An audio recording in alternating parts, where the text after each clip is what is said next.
મનોવિજ્ઞાનમાં જે જુદી જુદી સંશોધન પદ્ધતિઓ છે એમાં આંકડાશાસ્ત્રનો ઉપયોગ કઈ રીતે કરવો અને એની મર્યાદાઓ જાણી લેવી એના વિશે આપણે વાત કરી ગયા અને એમાં હવે આપણે આગળ વધીશું, જેમાં ટી પરીક્ષણ એટલે શું, બરોબર? ટી પરીક્ષણનો ઉપયોગ ક્યારે કરી શકાય, કયા પ્રકારના સંશોધનમાં તમે ટી પરીક્ષણનો ઉપયોગ કરો છો, અથવા તો કેવી રિસર્ચ ડિઝાઇન તમે રચી છે, તેમજ તમારું જે ડેટા કલેક્શન છે એ ધ્યાનમાં રાખીને જ્યારે તમારે કોઈ બે જૂથ વચ્ચે, બે કોઈ વ્યક્તિઓ વચ્ચે કે બે કોઈ સમાજ કે સંસ્કૃતિ કે દેશ વચ્ચે ડિફરન્સ એટલે કે તફાવત જાણવો હોય ત્યારે તમે ટી પરીક્ષણનો ઉપયોગ કરી શકો છો.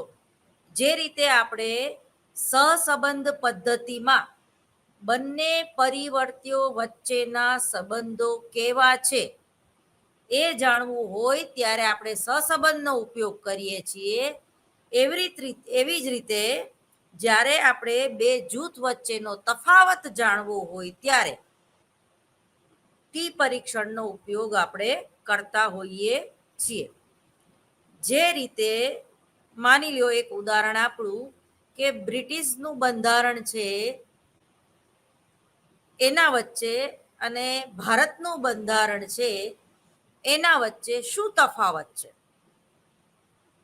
તો તમે જુઓ કે જે ગુનાહિત પ્રવૃત્તિઓ વાળા આપણા દેશમાંથી ચાલી જઈને લંડનમાં વસે છે. શા માટે? કારણ કે લંડન દેશ સાથે આપણું કોઈ એવું એગ્રીમેન્ટ નથી કે આપણું કોઈ એવું બંધારણ એ લોકોનું એ નથી કે ભાઈ અમારા જે ગુના હોય, ગુનેગાર લોકો હોય અને એ તમારા દેશમાં આવીને વસે તો તમારે અમને સોંપી દેવા, એવું એગ્રીમેન્ટ આપણે ટૂંકમાં બ્રિટિશ કલ્ચર કે બ્રિટિશ દેશ સાથે કરેલું નથી. એટલે તમે જુઓ કે હર્ષદ મહેતાથી માંડીને પેલા મોદી અને હું નામ ભૂલી ગઈ છું, ઇવન દાઉદ, એ બધા જે ભારતના ગુનેગારો છે, આતંકવાદી પ્રવૃત્તિઓ સાથે પણ જે લોકો જોડાયેલા હોય છે, એ લોકો લંડનમાં આરામથી રહી શકે છે અને ત્યાંની ગવર્મેન્ટ એ આપણા ગુનેગારોને પકડવા માટે કોઈ હેલ્પ કરતી નથી, કારણ કે આપણે એની સાથે કોઈ એવા કરાર કરેલા નથી. એ જ રીતે તમે જુઓ કે યુક્રેનનું યુદ્ધ અને જેને કહેવાય કે રશિયા અને યુક્રેન વચ્ચે જે યુદ્ધ થયું, તો એ યુદ્ધ જે છે એની વચ્ચે આપણે રશિયાને કરાર કરી દીધેલો છે ભૂતકાળમાં કે આઈ એમ વિથ યુ, અથવા તો ગમે તે સંજોગોમાં અમે તમારી સાથે હશું. આપણે રશિયા સાથે અમુક પ્રકારના કરારો કરેલા છે અને આપણું બંધારણ પણ એ રીતનું છે કે તમે સીધી રીતે યુક્રેનને બચાવવા જાઓ તો એ ગેરકાયદેસર છે ભારત માટે. તમે શાંતિની ઘોષણા કરી શકો, મિટિંગો કરી શકો, પણ તમે યુક્રેનને મદદ ના કરી શકો, તમે રશિયાને મદદ કરી શકો. તો આ પ્રકારનો જે તફાવત છે બંધારણ વચ્ચેનો, કરાર વચ્ચેનો, એ જાણવો હોય ત્યારે ટી ટેસ્ટનો ઉપયોગ કરવામાં આવે છે. અને લગભગ મનોવિજ્ઞાનના બધા જ સંશોધનોમાં ટી ટેસ્ટ એ એક બેઝિક જરૂરિયાત છે. એટલે જો મનોવિજ્ઞાન તમે મુખ્ય વિષય સાથે ભણવા જઈ રહ્યા હોય ત્યારે જ્યારે તમારે ડેઝર્ટેશન કરવાનું આવશે, પાયલોટ સર્વે કરવાનું આવશે, પીએચડીની તમે થીસિસ કરતા હશો ત્યારે તમારે ટી ટેસ્ટનો ઉપયોગ કરવો પડશે. અમુક સંજોગોમાં, અમુક તુલનાત્મક અભ્યાસમાં પણ જ્યારે તુલના કરતા હોઈએ આપણે, જ્યારે સહસંબંધનો ઉપયોગ આપણે ન કરી શકતા હોય ત્યારે, કારણ કે બંને પરિવર્તીઓ વચ્ચે કોઈ સંબંધ જ ના હોય એવું બને. દાખલા તરીકે અત્યારે જે વાવાઝોડાની પરિસ્થિતિ સર્જાણી છે ઓલ ઓવર ઇન્ડિયામાં અને ખાસ કરીને ગુજરાતમાં, તો એની કોઈ અસર લંડન કે યુરોપના દેશ ઉપર નથી. બરોબર, જુનાગઢ, જામનગર, દ્વારકા, પોરબંદર, આ બધા જ સ્થળોએ ખૂબ વરસાદ આવ્યો કાલે આપણે જાણ્યું.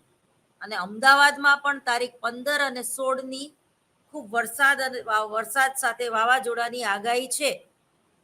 પરંતુ અહીંયા વરસાદ સાથે વાવાઝોડાની આગાહી છે એટલે કોર્ટ બંધ રહે તો એની અસર કઈ લંડનની કોર્ટ ઉપર ના પડે, કે એની અસર કાશ્મીરમાં ન પડે, કારણ કે કાશ્મીરમાં વાવાઝોડાની આગાહી નથી.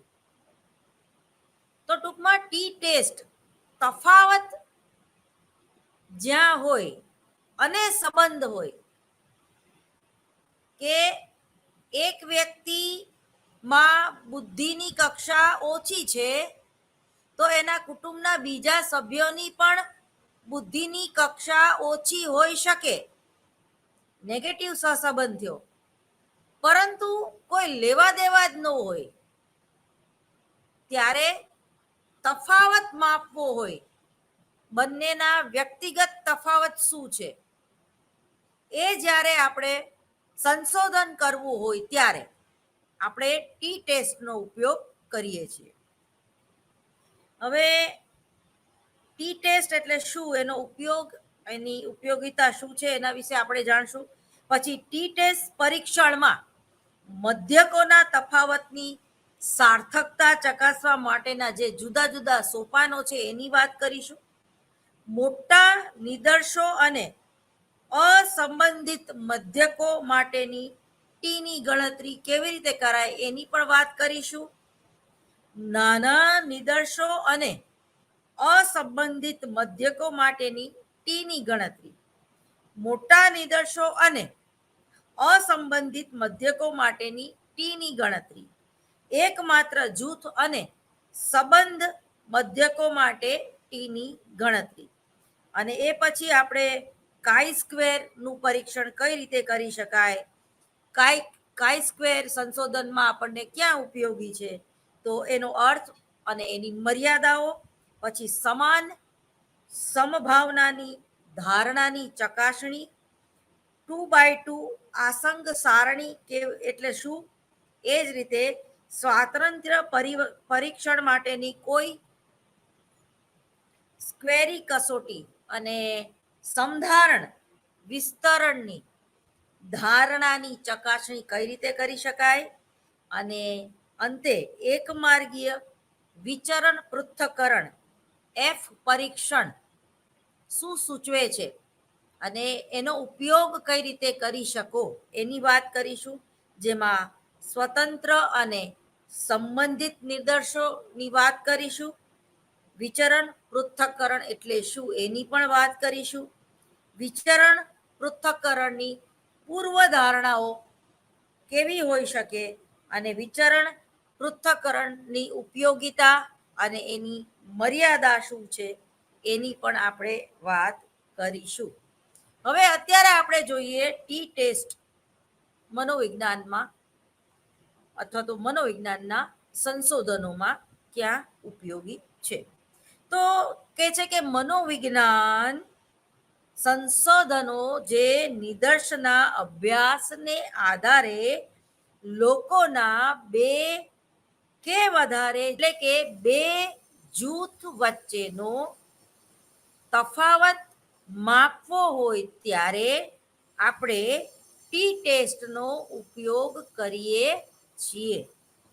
આવા તફાવતો સંશોધનો માટે લીધેલા મર્યાદિત નિદર્શ ઉપરથી શોધવામાં આવે છે. નિદર્શ એટલે શું? નમૂનો. જે તમે ડેટા કલેક્શન કરો છો એની વાત થાય છે. જુદી જુદી પ્રશ્નાવલી પદ્ધતિ દ્વારા કે મુલાકાત પદ્ધતિ દ્વારા જે તમે પાયલોટ સર્વે કરવા માટે, સંશોધનો કરવા માટે, તુલનાત્મક અભ્યાસ કરવા માટે જે તમે નમૂનો પસંદ કરો છો, ડેટા કલેક્શન કરો છો, પ્રશ્નાવલી પદ્ધતિઓ ભરાવો છો, જેમ કે સમાયોજનની પ્રશ્નાવલી પદ્ધતિ, અથવા તો ચિકિત્સા મનોવિજ્ઞાનમાં તમે આગળ વધવા માંગતા હોય તો પ્રક્ષેપણ કસોટીઓ જે તમે ઉપયોગ કરીને પ્રયોગપાત્ર પાસે તમે જે ડેટા કલેક્શન કરો છો, તો એ ડેટા કલેક્શન તમે કરી લીધું. માની લ્યો કે 30 તમે 60 પ્રશ્નાવલી પદ્ધતિ ભરાવી, એમાં 30 પુરુષો છે અને 30 સ્ત્રીઓ છે. તો એ લોકોની જે સમાયોજનની કક્ષા છે એમાં શું તફાવત છે એ માપવું હોય તો તમારે ટી ટેસ્ટનો ઉપયોગ કરવો પડે છે. એ તફાવતો આખી સમષ્ટિ એટલે કે કેટલે અંશે લાગુ પડે છે તે નક્કી કરવું જરૂરી છે. સંભવિત છે કે લીધેલા નિદર્શો સમષ્ટિના પ્રતિનિધિરૂપ ન પણ હોય. એમ હોય વિશ્લેષણ છે જે મધ્યકો વચ્ચેના તફાવતોની સાર્થકતાની ચકાસણી કરવા માટે ઉપયોગી પુરવાર થાય છે. હવે ટી પરીક્ષણનો અર્થ અને એની ઉપયોગિતા, એની વ્યાખ્યા યાદ રાખજો મહેરબાની કરીને. હા વિદ્યાર્થી મિત્રો, તમને ટી પરીક્ષણ એટલે શું એ ઉદાહરણ સહિત સમજાવો એવું પૂછાય, 14 માર્કનો ક્વેશ્ચન હોઈ શકે.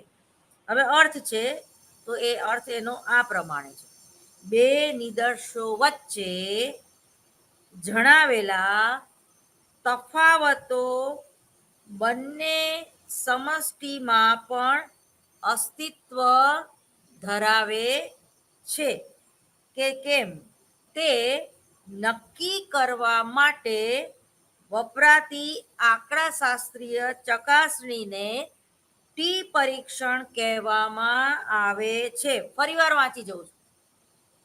બે નિદર્શો વચ્ચે જણાવેલા તફાવતો બંને સમષ્ટિમાં પણ અસ્તિત્વ ધરાવે છે કે કેમ તે નક્કી કરવા માટે વપરાતી આંકડાશાસ્ત્રીય ચકાસણીને ટી પરીક્ષણ કહેવામાં આવે છે. ટી ટેસ્ટ, બરાબર. ટી એક પ્રકારનો ક્રાંતિક ગુણોત્તર છે, બરાબર. ક્રાંતિક, CRITICAL, CRITICAL ગુણોત્તર છે, બરાબર. ટી કસોટીઓમાં ટી ગુણોત્તર ગણવામાં આવે છે. આ ગુણોત્તર નિદર્શનના માપ ઉપરથી સમષ્ટિના માપ વિશે આગાહી કે અનુમાન કરવામાં મદદરૂપ થાય છે. સૂત્ર પ્રમાણે ટી ગુણોત્તર ટી પરીક્ષણના કોષ્ટકમાં આપેલા ટી ગુણોત્તર સાથે સરખાવવામાં આવે છે. જો ગણેલો ટી કોષ્ટકમાં આપેલા ટી કરતાં ઓછો હોય તો તે નિદર્શો વચ્ચે જણાવેલો તફાવત અસાર્થક છે, એટલે કે બે સમષ્ટિઓ વચ્ચે ખરેખર તફાવત રહેલો નથી એવું અનુમાન કરવામાં આવે છે. જો ગણેલો ટી કોષ્ટકમાં આપેલા ટી જેટલો જ ઉપયોગી હોય અથવા કોષ્ટકમાં ટી કરતાં વધારે હોય તો નિદર્શો વચ્ચે જણાવેલો તફાવત સાર્થક છે. એટલે કે બે સમષ્ટિઓ વચ્ચે તફાવત રહેલો છે. અસાર્થક ઇટ મીન્સ તફાવત નથી, અને સાર્થક તફાવત છે ઇટ મીન્સ તફાવત છે બે ગ્રુપ વચ્ચે, બે જૂથ વચ્ચે, કે બે યુનિવર્સિટીઓ વચ્ચે, કે બે વ્યક્તિઓ વચ્ચે. આમ ટી પરીક્ષણ નિદર્શો વચ્ચે તફાવતની સાર્થકતાની કસોટી છે. આ કસોટી માટે ટી કોષ્ટક ઉપયોગી નીવડે છે.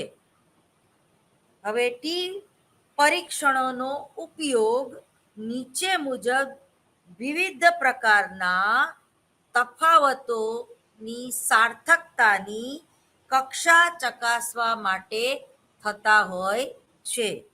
તેમાં પહેલું છે કે બે મધ્યક વચ્ચેનો તફાવત જાણવો. બરાબર. પછી બે મધ્યસ્થો વચ્ચેનો તફાવત જાણવો, અને બે પ્રમાણ વિચલન વચ્ચેનો તફાવત જાણવો. આ બધા દાખલા આપણે કરી ગયા. બે ટકાવારીઓ વચ્ચેનો તફાવત જાણવો. આ દરેક પ્રકારના તફાવતની સાર્થકતા ચકાસવા માટે અલગ અલગ સૂત્રોનો ઉપયોગ થાય છે.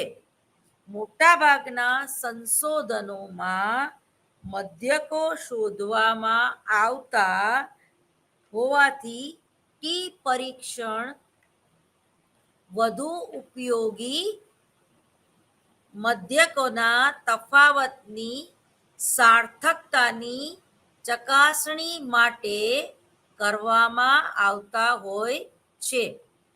ટી પરીક્ષણમાં મધ્યકોના તફાવતોની સાર્થકતાની ચકાસણી માટેના જે જુદા જુદા સોપાનો છે, એમાં જે ટી પરીક્ષણનું યોગ્ય સૂત્ર પસંદ કરવામાં આવે છે, જેમાં શૂન્ય પરિકલ્પનાની રચના કરવામાં આવે છે.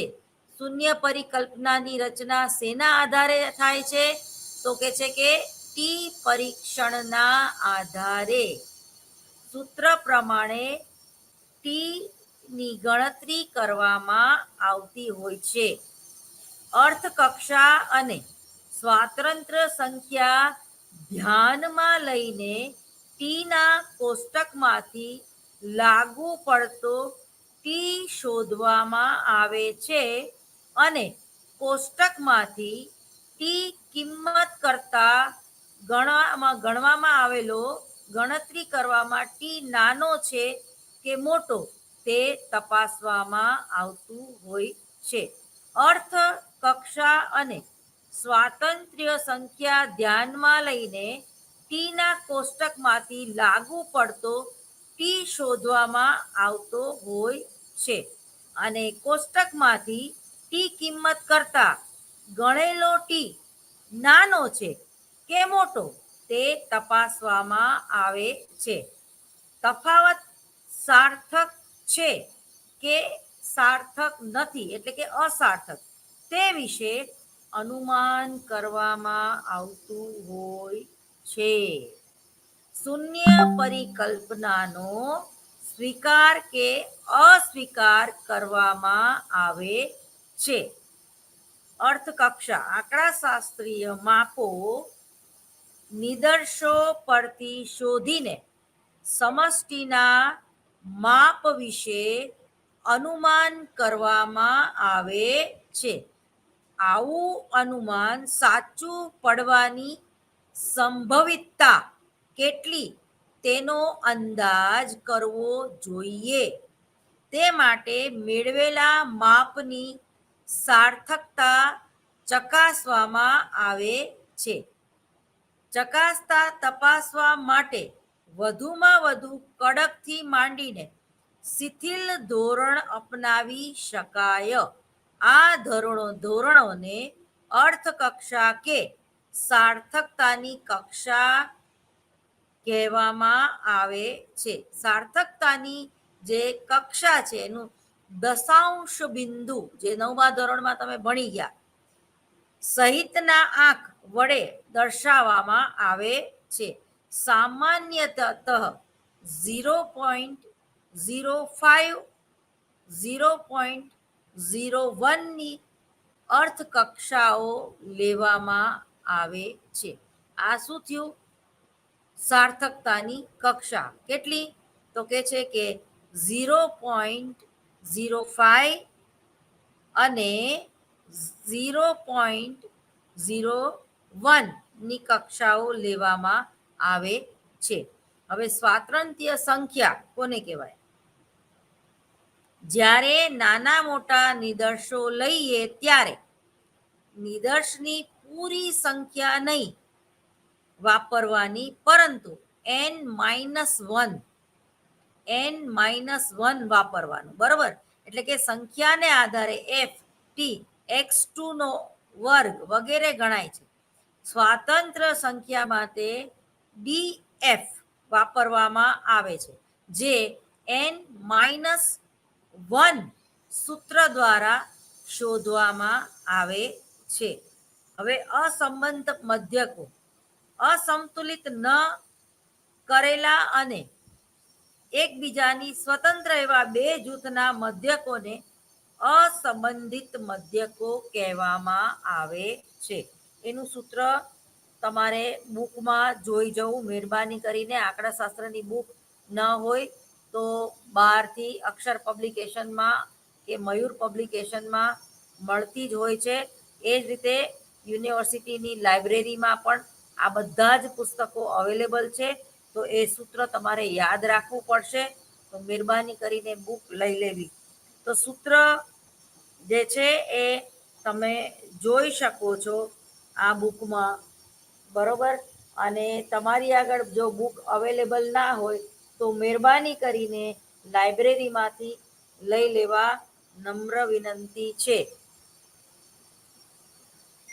હવે છોકરાઓ અને છોકરીઓને યાંત્રિક અભિયોગ્યતાની કસોટી આપવામાં આવી, જેના પ્રાપ્તાંકો નીચે મુજબ છે, જેના પરથી ટી પરીક્ષણની ગણતરી કરો.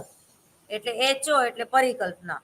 છોકરાઓ અને છોકરીઓના યાંત્રિક અભિયોગ્યતા કસોટીના પ્રાપ્તાંકોના મધ્યકો વચ્ચે કોઈ સાર્થક તફાવત નથી. આપણે ટૂંકમાં જે શૂન્ય પરિકલ્પના હોય છે એમાં આપણે તફાવત નથી એ જ લખવાનું છે. કારણ કે જ્યારે એ રિલેશન હોય અથવા તો તફાવત હોય ત્યારે આપણે જે 5મું અને છેલ્લું ચેપ્ટર છે તો સાર્થકતાની એનો સ્વીકાર કરીએ, એટલે કે સંબંધ છે અથવા તો તફાવત છે એવું છે પોઝિટિવલી આવે માટે. બરોબર? તો અહીંયા જે છે એમાં જૂથ છે, પછી જૂથની કુલ સંખ્યા, પછી એના વચ્ચે જે મધ્યક કાઢેલો હોય એ, અને એનું જે પ્રમાણ વિચલન આવે એ, અને પછી એ જે સૂત્ર જે તે છે એ સૂત્રનો ઉપયોગ કરીને તમારે ગણતરી કરવાની રહેશે. જેમાં મોટા મધ્યકમાંથી નાનો મધ્યક જે છે એ છેલ્લે આપણે બાદ કરવાનો હોય છે. અને ટી બરોબર 1.740 એનો જે જવાબ આવ્યો છે એમાં DF 128 આવેલો છે, જેના આધારે ટીના ટેબલમાં જોતા આપેલી કિંમત સાર્થકતા એટલે કે 0.05 બરાબર 1.78 બરોબર કક્ષા છે, જે ગણેલા ટીની કિંમત કરતા વધારે છે. બરાબર? જેથી તફાવત 4 સાર્થક છે, એટલે કે શૂન્ય પરિકલ્પનાનો સ્વીકાર કરવામાં આવે છે. એટલે કે છોકરાઓ અને છોકરીઓના પ્રાપ્તાંકો મધ્યકો વચ્ચે કોઈ સાર્થક તફાવત નથી. બરોબર? છોકરી વધારે હોશિયાર હોય ને છોકરો ન હોય એવું ના બને. બરોબર? એટલે સાર્થક તફાવત નથી અભિયોગ્યતાની કસોટીમાં. હવે એ જ પ્રમાણે અહીંયા તમને જુદા જુદા 4 થી 5 ઉદાહરણો આપી દીધા છે. એ દાખલા તરીકે MSc ના 6 અને MA ના 10 વિદ્યાર્થીઓને સંશોધન અભિરુચિ કસોટીઓ આપવામાં આવી. પરિણામ નીચે મુજબ છે, જેના આધારે ટીની ગણતરી કરો. જેમ કે એમએસસી ના વિદ્યાર્થીઓ એની જે સંખ્યા છે એ, અને એમએ ના વિદ્યાર્થીઓ એની જે સંખ્યા છે એ, અને સૂર્ય પરિકલ્પના HO. ધારો કે બે જૂથ વચ્ચે અભિરુચિમાં કોઈ તફાવત નથી. આપણે માની લઈએ છીએ કે એમએસસી ના ભણતા છોકરાઓ કે છોકરીઓ અને એમએમાં ભણતી છોકરીઓ કે છોકરાઓ બંનેની અભિરુચિ સંગીતમાં કે કોઈ પણ કલામાં સરખી છે એવું આપણે ધારી લઈએ છીએ. બરોબર. હવે એ પ્રમાણે એ સૂત્ર મૂકીને દાખલો ગણવાનો છે, અને એ દાખલાનું જે અર્થઘટન છે એ આ પ્રમાણે છે કે ગણેલો ટી એ જે છે 171.511, એટલે કે એનો જે ડીએફ છે એ 98 જેટલો આવે છે, જેના 88 જેટલો આવે છે, 88, જેના આધારે ટીના ટેબલમાં જોતા આપેલી કિંમત સાર્થકતાની કક્ષા 0.01 બરાબર 2.63, જે ગણેલા ટીની કિંમત કરતા ઓછી છે. બરોબર. તેથી તફાવત સાર્થક છે, જેથી શૂન્ય પરિકલ્પનાનો અસ્વીકાર કરવામાં આવે છે. એટલે એમએસસીમાં ભણતી છોકરીઓ અને એમએમાં ભણતી છોકરીઓની અભિરુચિ વચ્ચે તફાવત જોવા મળે છે. આનો અર્થ આ થયો. એટલે કે શૂન્ય પરિકલ્પનાનો અસ્વીકાર કરવામાં આવે છે. એટલે કે પ્રાયોગિક જૂથ અને નિયંત્રિત જૂથના પ્રાપ્તાંકો મધ્યકો વચ્ચે સાર્થક તફાવત છે. હવે એકમાત્ર જૂથ અને સંબંધ મધ્યકો વચ્ચેની ગણતરી કઈ રીતે કરી શકાય? તો એનું જે સૂત્ર છે એ સૂત્ર ગણતરી કરવી બહુ સહેલી છે, સૂત્ર યાદ રાખી લેવા એ ખૂબ જરૂરી છે. બરોબર. હવે જે એના સ્વાધ્યાયના પ્રશ્નો છે એ મહેરબાની કરીને ઘરે તમારે એ ગણવાના રહેશે. કંઈ બહુ મોટું અઘરું કામ નથી. બરોબર. એ સ્વાધ્યાયના પ્રશ્નો છે એ મહેરબાની કરીને ગણી જવા. અને તમને જે ટૂંકા પ્રશ્નો એક લીટીના જવાબ પૂછવામાં આવે, 1 માર્કના હોય, તો એ કેવા હોય? તો કે છે કે નીચેના આપેલા પ્રશ્નોના એક વાક્યમાં જવાબ આપો. બરોબર. આ પણ તમને પૂછાય છે. હવે ટી કસોટી એ કેવા પ્રકારની કસોટી છે? આવો પ્રશ્ન પૂછાય તો કે છે કે એનો જવાબ આ હોઈ શકે કે ટી કસોટી એ પ્રાચલીય કસોટી છે. ટી કસોટી એ પ્રાચલીય કસોટી છે. પછી ટી કસોટીનો ઉપયોગ જણાવો. તો કે છે કે મધ્યકો વચ્ચેના તફાવતો જાણવા માટે ટી કસોટી વપરાય છે. મધ્યકો વચ્ચેના તફાવતો જાણવા માટે ટી કસોટીઓનો ઉપયોગ કરવામાં આવે છે. ટી એ કેવા પ્રકારનો ગુણોત્તર છે? ટી એ કેવા પ્રકારના ગુણોત્તર છે? તો એના જવાબમાં ટી એ ક્રાંતિક ગુણોત્તર છે. બરોબર. ટી એ કેવું છે? ક્રાંતિક ગુણોત્તર પદ્ધતિ છે. એ રીતે સંબંધ મધ્યકો એટલે શું? સંબંધ મધ્યકો એટલે શું? તો કે છે કે એક જ જૂથ પર બે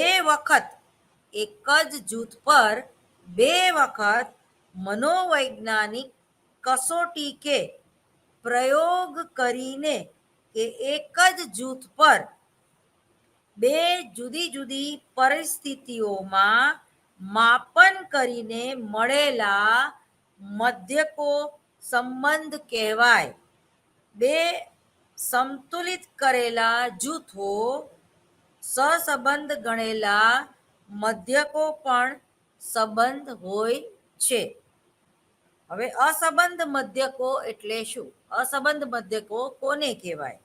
તો કે છે કે સમતુલિત ન કરેલા અને એકબીજાથી સ્વતંત્ર સમતુલિત ન કરેલા અને એકબીજાથી સ્વતંત્ર એવા બે જૂથોના મધ્યકોને અસંબંધિત મધ્યકો કહેવામાં આવે છે. બરાબર, અહીંયા આપણે ટી કસોટીનું પરીક્ષણ પૂરું કરીએ છીએ. એટલે સહસંબંધના દાખલાઓ આપણે શીખી ગયા, મધ્યક, મધ્યસ્થ, બહુલક એ પણ ભણી ગયા, ટી ટેસ્ટ પણ ભણી ગયા. હવે આપણે આગળ વધીશું કાઈ વર્ગ પરીક્ષણ કઈ રીતે કરી શકાય. એટલે એક્સ નો વર્ગ, એક્સનો વર્ગ જે તમે 9મા ધોરણના બીજ ગણિતમાં ભણી ગયા છો. ખૂબ જ સહેલું છે. ટી અને એફ પરીક્ષણોનો સાર્થકતાની કસોટીઓ તરીકે ઉપયોગ થાય છે. જો કે આ પરીક્ષણો ઘણા ઉપયોગી છે, છતાં તેની મર્યાદાઓ પણ છે. આ બધા પરીક્ષણો તરીકે ઓળખાય છે અને આ પરીક્ષણોનો ઉપયોગ એક સમયે એક જ તફાવતના પરીક્ષણ માટે કરવામાં આવે છે. પ્રકરણમાં આપણે કાઈ સ્ક્વેર પરીક્ષણનો અભ્યાસ કરીશું. કાઈ સ્ક્વેર એ ઘણું ઉપયોગી પરીક્ષણ છે, કારણ કે અહીં પ્રાચલના વિતરણ માટે સાધારણ વિતરણની ધારણા જરૂરી નથી. આ પરીક્ષણ દ્વારા બે કે તેથી વધુ તફાવતોને એક જ સમયે મૂલવી શકાય છે. એટલે ટી ટેસ્ટની જે મર્યાદા છે એ કાઈ સ્ક્વેરની મર્યાદા નથી. એક કરતા વધારે બે જૂથો વચ્ચે જ્યારે તફાવત હોય ત્યારે કાઈ સ્ક્વેરનો ઉપયોગ કરવામાં આવે છે. જેમ કે કોઈ બે કલાકાર જે છે, માની લ્યો કે બંને ચિત્રકાર છે, બરોબર, આમાં સમાનતા છે. તો કે શું સમાનતા છે? કે તો બંને ચિત્રકાર છે. પરંતુ ભલે ચિત્રકાર હોય પણ બંનેના ચિત્રોમાં બહુ જ ડિફરન્સ છે. શું છે? બંનેના ચિત્રોમાં ખૂબ જ ડિફરન્સ છે. તો એક વાતમાં લઈને ડિફરન્સ નથી, ઘણી બધી વાતમાં લઈને ડિફરન્સ છે. એક છે એ કેનવાસ પર પોતાના ચિત્રો બનાવે છે અને એક વ્યક્તિ જે છે, એક ચિત્રકાર જે છે એ કેનવાસનો ઉપયોગ નથી કરતો, પરંતુ એ કાચ ઉપર પોતાનું પેઇન્ટિંગ કરે છે. એવી રીતે જ એક જે છે એ વોટર કલરનો ઉપયોગ કરે છે અને એક જે છે એ મીડિયા કલરનો ઉપયોગ કરે છે. તો એકને એક કરતા વધારે તફાવત છે ને. બંનેના ચિત્રોમાં પણ તફાવત હોવાનો, બંનેની ક્વોલિટીમાં પણ તફાવત હોવાનો, બંનેની વેચાણ કિંમતમાં પણ તફાવત હોવાનો. તો એક કરતા વધારે જ્યારે તફાવતો બે જૂથ વચ્ચે જોવા મળે છે ત્યારે કાઈ વર્ગનો ટેકનિકનો આપણે ઉપયોગ કરવાનો હોય છે. આવા પરીક્ષણોને અપ્રાચલીય અથવા તો વિતરણ મુક્ત પરીક્ષણ તરીકે ઓળખવામાં આવે છે. કાઈ સ્ક્વેરનો અર્થ શું થાય અને એની મર્યાદાઓ શું છે એ જાણીએ. તો પ્રત્યેક અવલોકન આવૃત્તિ, જો પ્રત્યેક અવલોકન આવૃત્તિ અને અપેક્ષિત આવૃત્તિના તફાવતના વર્ગને અપેક્ષિત આવૃત્તિ વડે ભાગવામાં આવે અને તેનો સરવાળો કરવામાં આવે તો કાઈ સ્ક્વેરની કિંમત મળે છે. અવલોકન અને અપેક્ષિત આવૃત્તિની સરખામણી કરવા માટે કોઈ કાઈ સ્ક્વેર ઉપયોગમાં આવે છે. તે માટે એવી વિચારણા ધારણ કરવામાં આવે છે કે અવલોકિત આવૃત્તિઓ દ્વારા સાધારણ વિતરણ વક્ર મેળવી શકાય કે કેમ? જો તમે વક્રાલેખ એટલે શું એ પણ 9મા ધોરણમાં ભણી ગયા છો. તેની ચકાસણી કરવા માટે કાઈ સ્ક્વેરનો ઉપયોગ કરવામાં આવે છે. શેર બજારમાં પણ વક્રાલેખનો ઉપયોગ થાય છે. બરાબર. સ્વાતંત્ર્યનું પરીક્ષણ કરવા માટે કાઈ સ્ક્વેરનો ઉપયોગ કરવામાં આવે છે. કાઈ સ્ક્વેરને જલ્દીથી સમજવા માટે જે આલેખનો ઉપયોગ કરવામાં આવે છે એમાંનો વક્રાલેખ છે એ ખૂબ ઉપયોગી છે. નિદર્શના પ્રત્યેક એકમો સ્વતંત્ર હોવા જોઈએ. આ એની શરત છે.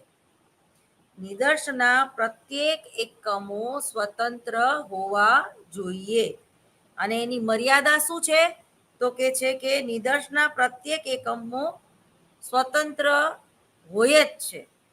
સામાન્ય રીતે એન કિંમત 20 કરતા નાની હોય તો કાઈ સ્ક્વેરનો ઉપયોગ થઈ શકતો નથી. 20 કરતા વધારે જ સંખ્યા હોવી જોઈએ.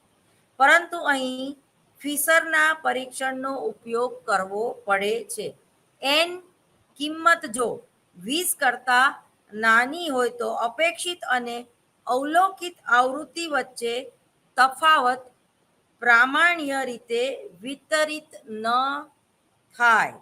કોઈ પણ અપેક્ષિત આવૃત્તિ 5 કરતા નાની ન હોવી જોઈએ. એટલે 5 કરતા નાની ન હોવી જોઈએ.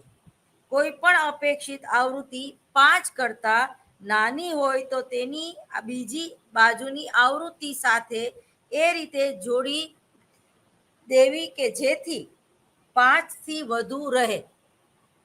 અથવા તો આ સંજોગોમાં પણ ફિશરના પરીક્ષણનો ઉપયોગ કરી શકાય છે. કાઈ સ્ક્વેરનો ઉપયોગ કરતા પહેલા આટલું ધ્યાનમાં રાખવું જોઈએ. જેમાં જ્યારે ડેટા આવૃત્તિમાં આપેલા હોય ત્યારે જ એક્સ સ્ક્વેરનો ઉપયોગ થઈ શકે છે. જ્યારે તુલનાનો ઉપયોગ કરવા માટે આવે ત્યારે એક્સ સ્ક્વેરનો ઉપયોગ કરી શકાય છે. થર્સ્ટન, લિફર્ટ, બોગાર્ડસ અને ઓસગુડે આ તુલના વિકસાવી છે. કોણે? જો ટૂંકા પ્રશ્નોની યાદીમાં પૂછાય.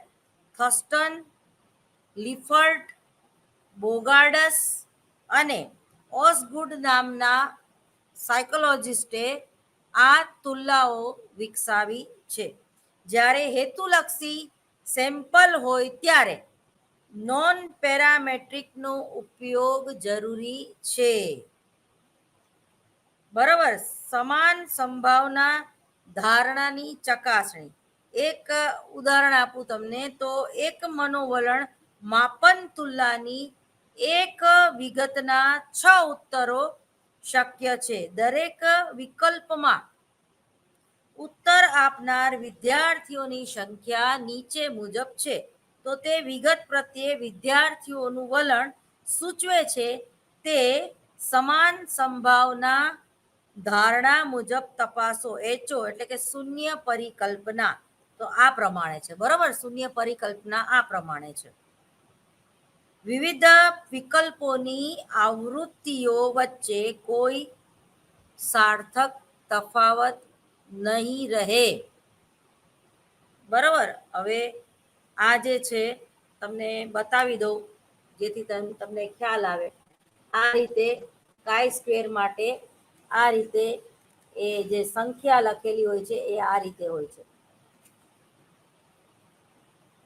તો એફઓ અને એફઈ તો એફઓમાં 25, 17, 15, 23, 24, 16 બરાબર 120 અને ભાંગા 6 અને 20, 20, 20 એ બધા.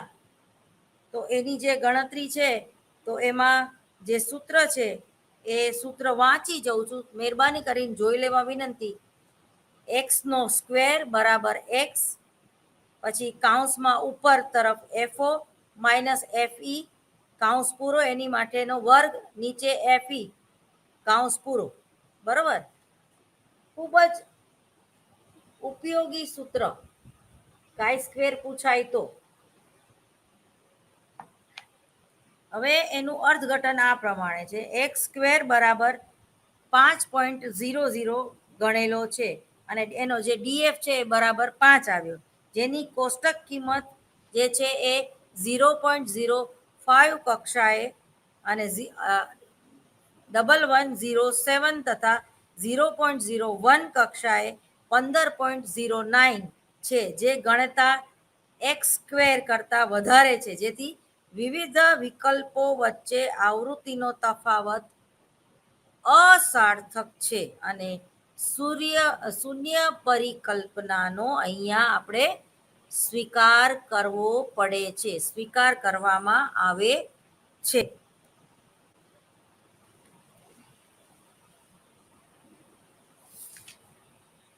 હવે અહીંયા જે કાઈ સ્ક્વેરના જે દાખલા આપ્યા છે એ મહેરબાની કરીને જે ઉદાહરણમાં આપેલા છે એ દાખલા ગણી જવા ખૂબ અનિવાર્ય છે, જરૂરી છે, પ્રેક્ટિસ જરૂરી છે. પ્રેક્ટિસ તો કરવી પડશે તમારે, બરોબર? બાકી એકનું બીજામાં થઈ જશે. મધ્યક પૂછ્યો હશે ત્યાં મધ્યસ્થ શોધી લાવશો. એટલે સૂત્રમાં તમે લોચા ન મારો એ જોજો. દાખલા તરીકે તમારે જવું હોય બોમ્બે ને તમે બરોડાની બસમાં બેસી જાઓ, બ સરખું લાગે એટલે, તો એવું નહીં ચાલે. તો પછી બરોડા નહીં પહોંચી શકો, બોમ્બે પહોંચી જશો. તો એવી રીતે કાઈ સ્ક્વેરનું સૂત્ર યાદ રાખવું પડશે, મધ્યકનું સૂત્ર યાદ રાખવું પડશે, બરોબર? હવે ટૂંકા પ્રશ્નોમાં તમને આવું પૂછાઈ શકે કે એક્સ સ્ક્વેર એટલે કે કાઈ સ્ક્વેર એ કેવા પ્રકારની કસોટી છે? તેના જવાબમાં અપ્રાચલ્ય પ્રકારની કસોટી છે. કેવી? અપ્રાચલ્ય પ્રકારની કસોટી છે. એક્સ સ્ક્વેરનો ઉપયોગ ક્યારે થાય છે? જ્યારે માહિતી ખંડિત સ્વરૂપે હોય ત્યારે. દાખલા તરીકે તમારી હાઈટ 5.2 આવી, તો આને કેવી કહેવાય? ખંડિત સ્વરૂપની માહિતી કહેવાય, ત્યારે થાય છે. પ્રત્યેક અવલોકન આવૃત્તિ અને અપેક્ષિત સૈદ્ધાંતિક આવૃત્તિના તફાવતના વર્ગને અપેક્ષિત આવૃત્તિ વડે ભાગવામાં આવે અને તેનો સરવાળો કરવામાં આવે તો કાઈ સ્ક્વેરની કિંમત મળે છે, બરોબર? એક્સનો વર્ગનો અર્થ સમજાવો તો એના જવાબમાં ફરીવાર વાંચી જઉં છું. પ્રત્યેક અવલોકન આવૃત્તિ અને અપેક્ષિત સૈદ્ધાંતિક આવૃત્તિના તફાવતના વર્ગને અપેક્ષિત આવૃત્તિ વડે ભાગવામાં આવે અને તેનો સરવાળો કરવામાં આવે તો કાઈ સ્ક્વેરની કિંમત મળે છે. એના પછીનો ટૂંકો પ્રશ્ન, એક્સ સ્ક્વેરની મર્યાદાઓ જણાવો. એક્સ સ્ક્વેરની મર્યાદાઓ જણાવો એટલે કે કાઈ સ્ક્વેરની મર્યાદાઓ જણાવો. તો કાઈની આ છે મર્યાદા. નિદર્શના પ્રત્યેક એકમો સ્વતંત્ર હોય છે. નિદર્શના પ્રત્યેક એકમો કેવા હોય છે? તો કે છે કે સ્વતંત્ર હોય છે. કુલ આવૃત્તિની કિંમત નાની ન હોવી જોઈએ, 20 થી નાની ન હોવી જોઈએ, બરોબર? અને કોઈ પણ અપેક્ષિત આવૃત્તિ 6 કરતા નાની ન હોવી જોઈએ. આ એની મર્યાદા છે. હવે કાઈ સ્ક્વેરની કુલ કેટલી રીતો છે અને કઈ કઈ? કાઈ સ્ક્વેરની કુલ કેટલી રીતો છે અને કઈ કઈ? 4 રીતો છે, યાદ રાખજો. સમાન સંભાવનાની રીત, બીજું 2x2 સારણીની રીત, આસંગ, જેને આસંગ સારણી કહેવામાં આવે છે, આસંગ સારણીની રીત, ત્રીજું સાધારણ વિતરણની રીત. સાધારણ વક્ર તમે ભણી ગયા ને 9મા ધોરણમાં બીજગણિતમાં, બરાબર? તો કે છે કે સાધારણ વિતરણની રીત, અને ચોથું ને અંતિમ સ્વતંત્રતા પરીક્ષણ માટેની રીત. ફરી વાર બોલી જાઉં છું, ચારે ચાર. સમાન સંભાવનાની રીત પહેલું, બીજું 2x2 ના આસંગ સારણીની રીત, ત્રીજું સમધારણ વિતરણની રીત, અને ચોથું સ્વાતંત્રતાના પરીક્ષણ માટેની રીત. શું ભણી ગયા આપણે? ટી ટેસ્ટ અને કાઈ સ્ક્વેર એટલે શું?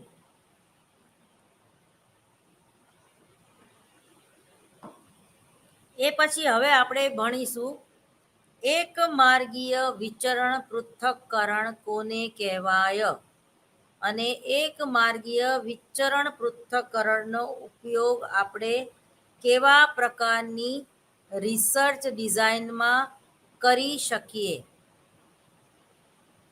બે જૂથો વચ્ચેના મધ્યકો વચ્ચે સાર્થક તફાવત કરવા માટે ટી કસોટી કરવામાં આવે છે.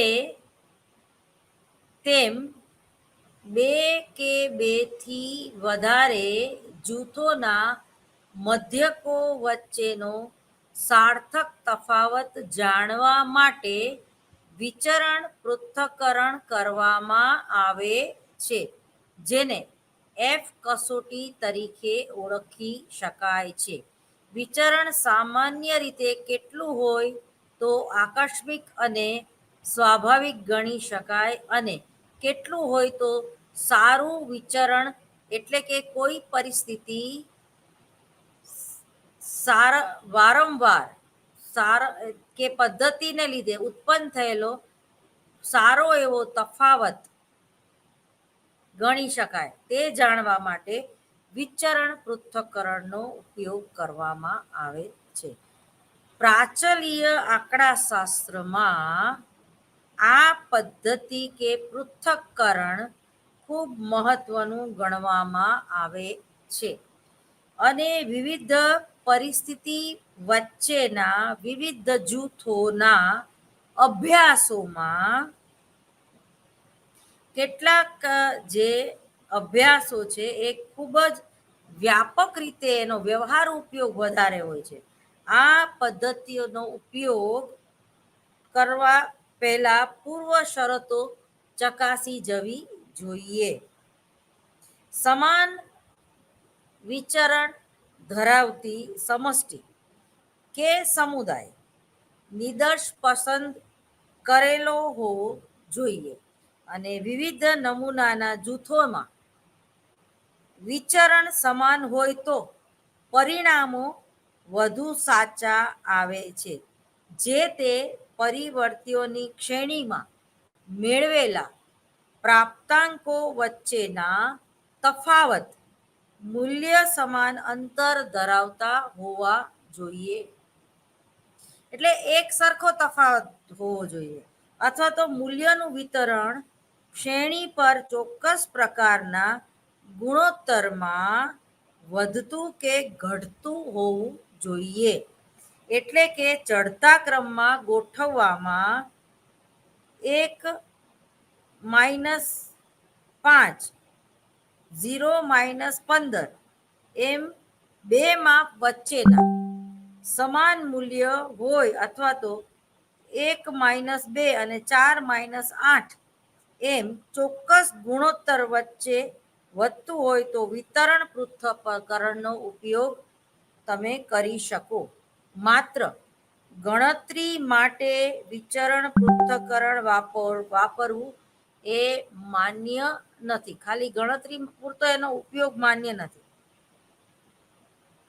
પરંતુ આ વાત ધ્યાનમાં રાખવી જ જોઈએ કે એ ઉપયોગી સંબંધિત માહિતી માટે જ એ ઉપયોગી છે. જેમ કે એક સાથે અનેક જૂથોનો અભ્યાસ કરવાનો હોય ત્યારે વિવિધ જૂથો વચ્ચેના મધ્યકો વચ્ચેનો તફાવત શોધી આપે છે. અગર અંદર રહેલા મધ્યકોના તફાવતોને શોધી આપે છે. એટલે કે જૂથની અંદર જૂથ હોય અને એની વચ્ચેનો જે તફાવત હોય એના તફાવત પણ, એટલે કે બહુ જ ચીવટ અને બારીક પૂર્વકનું જ્યારે તમારું સંશોધન હોય, એક એક વસ્તુ જ્યારે તમારે કાતવાની હોય ત્યારે આ પદ્ધતિ ઉપયોગી છે. 2 કે તેથી વધારે સ્વતંત્ર પરિવર્તનના અભ્યાસો એક સાથે થઈ શકે છે. વિવિધ પરિવર્તિઓ કે પરિવર્તિઓ સાથે લેવાનીથી બનેલા બંને જૂથો વચ્ચેનો આંતરક્રિયા અને પારસ્પરિક અસરોનો અભ્યાસ ચકાસવા માટે આ પદ્ધતિ ઉપયોગી છે. જૂથ પરના પુનરાવર્તન વચ્ચેના તફાવત વચ્ચે વિચરણ પૃથ્થકરણ એટલે કે આ અભ્યાસ ઉપયોગી છે. સ્વતંત્ર અને સંબંધિત નિદર્શો કોને કહેવાય? એક માર્ગીય વિચરણ પૃથ્થકરણ અને દ્વિમાર્ગીય વિચરણ પૃથ્થકરણમાં લેવાતા નિદર્શો 2 પ્રકારના હોય છે. એક જે છે એ સ્વતંત્ર નિદર્શ અને બીજું જે નિદર્શ છે એને સંબંધિત નિદર્શ તરીકે ઓળખવામાં આવે છે. એક જ સમષ્ટિમાંથી લેવામાં આવ્યા હોય એવા નિદર્શ પરસ્પરની સ્વતંત્ર છે. આ પરિસ્થિતિ ગણતરીમાં અમુક પદ્ધતિ વપરાય છે. જ્યારે નિદર્શ એકમ મુદ્દા પર પરસ્પરથી સંબંધિત એટલે કે વધારે, ત્યારે ગણવાની રીત જે છે એ બીજા પ્રકારની હોઈ શકે. તો એમાં જે સ્વતંત્ર નિદર્શ એટલે કે એક માર્ગીય વિચરણ પૃથ્થકરણ, સંબંધિત નિદર્શ એટલે કે એક માર્ગીય, અને સ્વતંત્ર નિદર્શ દ્વિમાર્ગીય અને સ્વતંત્ર નિદર્શ દ્વિમાર્ગીય. આમ જોઈએ તો ચલિતતા અને સમષ્ટિનું લક્ષણ જે છે એ કોઈ પણ સમષ્ટિમાં કોઈ પણ પરિવર્ત્યનું હોવું વિસ્તરેલું, એટલે કે સમષ્ટિના સભ્યોમાં જુદા જુદા પ્રમાણમાં હોવું એ ચલિતતાનું માપ દર્શાવે છે. કારણ કે કુદરતી પરિસ્થિતિ સમાન સમષ્ટિમાં પણ તેનો હોવાનો એક ભાવ દર્શાવે છે. વિચરણ એ મૂલ્ય અથવા તો માપ છે. વિચરણ એ મૂલ્ય અથવા તો માપ છે. ચલિતતા અથવા તો પ્રમાણ સાથે સંબંધ ધરાવે છે. તે જૂથોના પ્રાપ્તાંકોની સરાસરી મધ્યકના મૂલ્યની પ્રત્યેક સભ્યના પ્રાપ્તાંકો જેટલા જુદા પડે છે તેનું વિચરણ કહેવામાં આવે છે. જો સરાસરીની ચલિતતાનું અંતર વધારે હોય તો વિચરણની કિંમત વધારે આવે છે, અને ઓછું હોય તો વિચરણની કિંમત ઓછું આવે છે. બહુ સ્વાભાવિક છે. હવે ટી પરીક્ષણમાં મધ્યકની સાથે પ્રમાણિત વિચલનને ગણવામાં લેવામાં આવે છે. પ્રમાણિત વિચલન મધ્યકની નિદર્શમાં ફેલાયેલા એટલે કે છેડા ઉપરના મૂલ્ય વચ્ચેનો તફાવત દર્શાવે છે. તે જ રીતે વિચરણ અને પ્રમાણિત વિચલનનું જ્યારે વર્ણન કરવાનું હોય ત્યારે તેનો ઉપયોગ વિચરણ પૃથ્થકરણમાં કરવામાં આવે છે. એટલે કે વર્ણનાત્મક સંશોધનોમાં, અનુમાનાત્મક સંશોધનોમાં પણ તેનો ઉપયોગ કરવામાં આવે છે. ટૂંકમાં આ પદ્ધતિમાં બધા વિચરણના વર્ગોનો સરવાળો કરવામાં આવે છે. આ રીતે 3 પ્રકારની ચલિતતાનું માપન થાય છે. એમાં પહેલું છે જૂથો વચ્ચેની ચલિતતા, બીજું જૂથની અંદર રહેલા સંદર્ભો વચ્ચેની ચલિતતા, અને ત્રીજું આ બંનેની સાથે મળીને ચકાસાયેલી ચલિતતા, જેને વીએસએસ અને ટીએસએસ કહેવામાં આવે છે. મને ખબર છે કે આ વિચરણ પૃથ્થકરણ જ્યાં સુધી દાખલો તમે નહીં ગણો ત્યાં સુધી સમજાશે નહીં, છતાંય હું પ્રયત્ન કરી રહી છું તમને સમજાવવા માટે. માની લ્યો કે તમે તમે ડેટા કલેક્શન કરી લીધું, એમાં 30 ભાઈઓ છે અને 30 બહેનો છે. તો ભાઈઓ અને બહેનો, સ્ત્રી અને પુરુષ વચ્ચેનો જે ડિફરન્સ છે એ તમે સ્વતંત્ર પરિવર્ત્ય તરીકે રાખ્યું. આ એક સ્વતંત્ર પરિવર્ત્ય થયું, બરોબર. હવે માની લો કે બીજો જે ડિફરન્સ છે, તમે એજ્યુકેશન, શૈક્ષણિક કક્ષા એ લોકોની, તો ભાઈઓ અને બહેનોમાં કોણ વધારે ભણેલું છે ને કોણ ઓછું ભણેલું છે. તો પણ પછી અંદરના જે જૂથો છે તો એમાં 15 બહેનો છે એ પીએચડી થયેલી છે અને 15 બહેનો છે એ પીએચડી થયેલી નથી, અને 15 ભાઈઓ છે એ પીએચડી થયેલા છે અને 15 ભાઈઓ છે એ પીએચડી થયેલા નથી. તો જે પીએચડી થયેલા છે ભાઈઓ અને બહેનો, એનું એક ત્રીજું જૂથ બનશે. સમજ્યા તમે? કે 15 ભાઈઓ છે અને 15 બહેનો છે, તો 30 આ જૂથ એવું બન્યું કે જે બધા જ પીએચડી થયેલા છે. ભાઈઓ અને બહેનો છે પણ પીએચડી થયેલા છે, અને 30 ભાઈઓ અને બહેનો કેવા છે કે જે પીએચડી થયેલા નથી. હવે વધારે એક જૂથ પાડો, ચોથું. એ 30 માંથી 15 જણા એવા છે જેને સરકારી નોકરી છે અને 15 જણા એવા છે જેને સરકારી નોકરી નથી. પીએચડી થયેલા છે છતાં ગવર્મેન્ટ જોબ નથી, અને 30 પાછા એવા છે કે જે, એટલે કેટલા બધા જૂથ પાડી શકો તમે. એટલે જ્યારે આવા આંતરિક જૂથો વચ્ચે પણ તમારે તફાવત જાણવો હોય ત્યારે વિચરણ પૃથ્થકરણ જેવી ટેકનિક એ ઉત્તમ પ્રકારની ટેકનિક છે. અને સૂત્ર તો યાદ તમારે રાખવું જ પડશે, અને એ સૂત્ર જે તે વિચરણ પૃથ્થકરણનું યાદ રાખીને જે તમારી બુકમાં મનોવિજ્ઞાન શું લખ્યું છે, આ બુક તમારે લેવાની રહેશે, જેની ઉપર લખ્યું છે મનોવિજ્ઞાનની સંશોધન પદ્ધતિઓ અને આંકડાશાસ્ત્ર. બરોબર. તો એ બુક અમદાવાદમાં અવેલેબલ છે. હવે વિચરણ પૃથ્થકરણ એટલે શું એ આપણે હવે આના પછીના લેક્ચરમાં ભણી જશું. બરોબર. વિચરણ પૃથ્થકરણની પૂર્વ ધારણાઓ હવે આપણી આગળ રહી છે ખાલી 1 મિનિટે પૂરી થઈ ગઈ. તો વિદ્યાર્થી મિત્રો થોડુંક ધ્યાન આપીને ભણજો પ્લીઝ. વધુ કાલે મારું લેક્ચર હશે.